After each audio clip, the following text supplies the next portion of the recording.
Now separating the soluble solids from the liquids.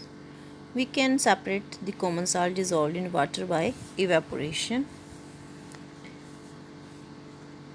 For this, we have to dissolve a teaspoon of salt in water and heat the water. Let the water evaporate completely and there will be white residue left behind in the container. Scrape it out and taste it.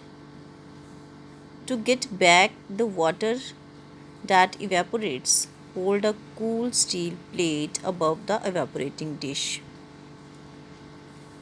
As the steam cools, on coming in contact with the plate, it condenses to form liquid water.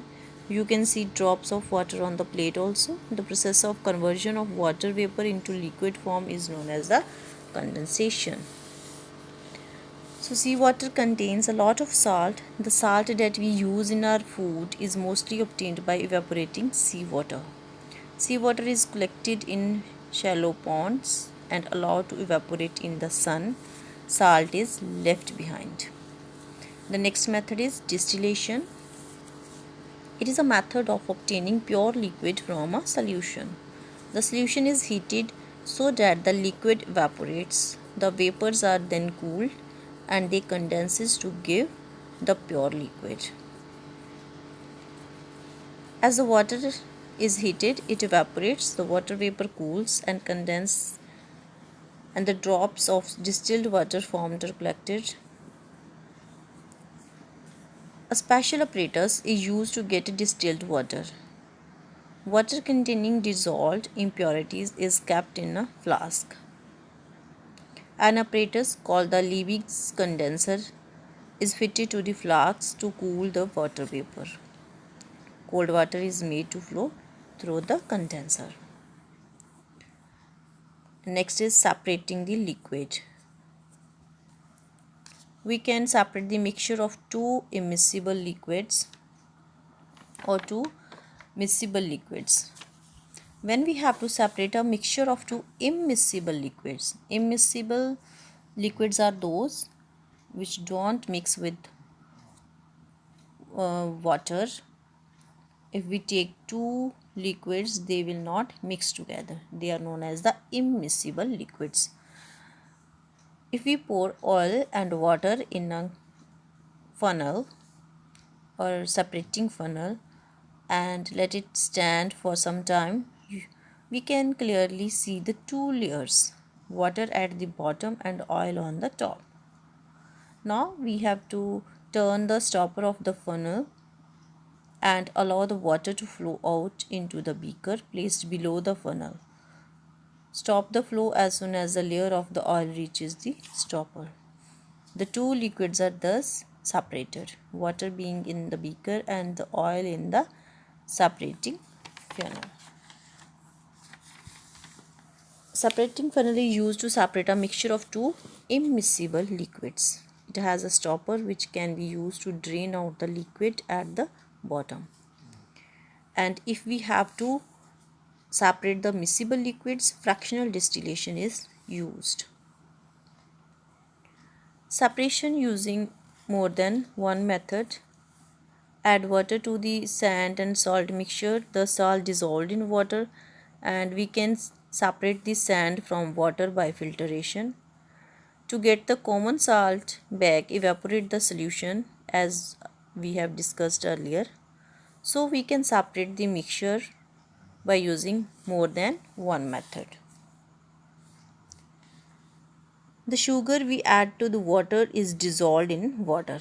When a substance dissolved in a liquid, it breaks up into its individual molecules.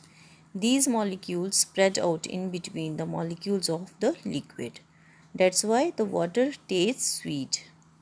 Since individual molecules are too small to be seen, the sugar seems to disappear in the water. The sugar and water together formed a solution of sugar in water. The water here is a solvent and the sugar, the substance that dissolved in the water, is known as the solute. A solvent and a solute together form a solution. And Water can dissolve large number of substances in it. That's why we call the water is a universal solvent. Some substances such as wood or sand do not dissolve in water. Others such as sugar or salt dissolve readily in water. During the formation of a solution, the molecules of the solute or solvent remains the same. It is easy to get back both in their original forms from the solution.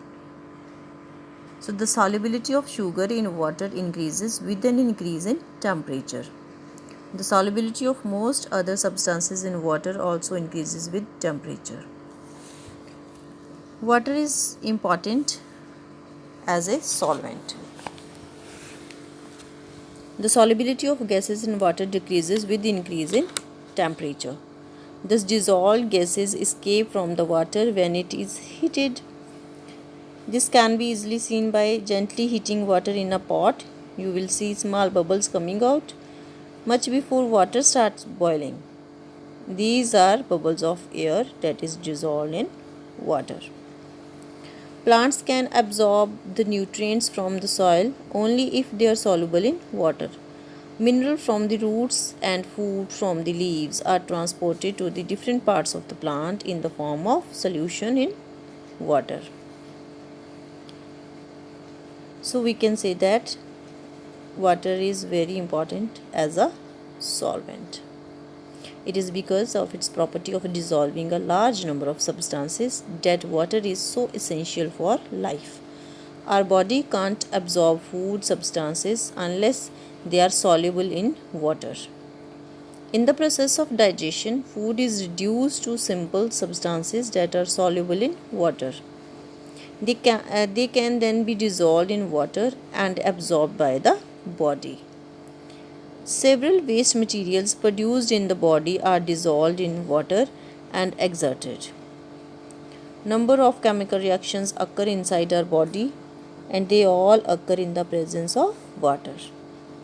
So water is very important for our body. Thank you.